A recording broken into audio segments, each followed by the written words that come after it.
I am so honored to be here, but before I say something, I want you to hear from the future of our nation, the only granddaughter of Martin Luther King Jr. and Coretta Scott King, my daughter and Andrea's daughter, Yolanda Renee King.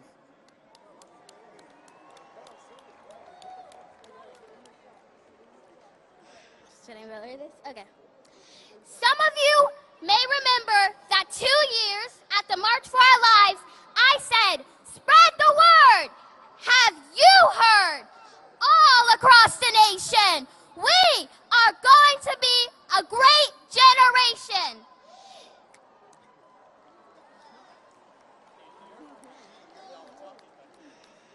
That was in 2018.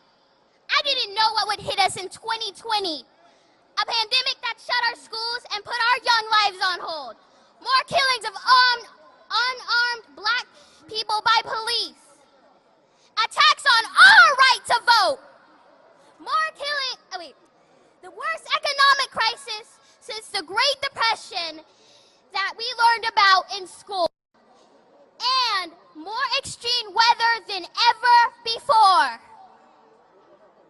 But great challenges produce great leaders.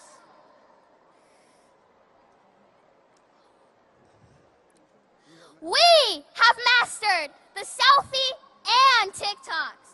Now we must master ourselves.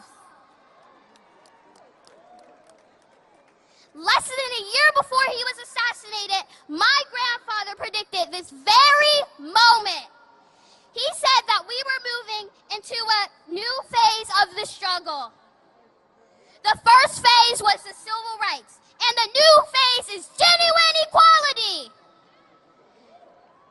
Genuine equality is why we are here today and why people are coming together all across the world, from New Zealand to New Jersey.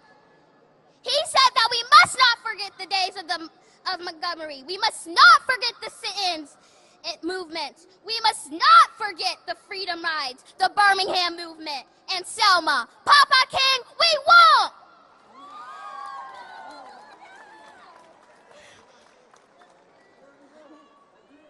My generation has already taken to the streets peacefully and with masks and socially distanced to protest racism.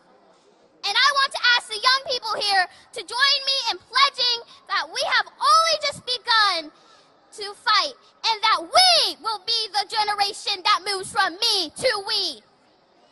We are going to be the generation that dismantles systemic racism once and for all, now and forever. We are going to be the generation that calls a halt to police brutality and gun violence once and for all, now and forever.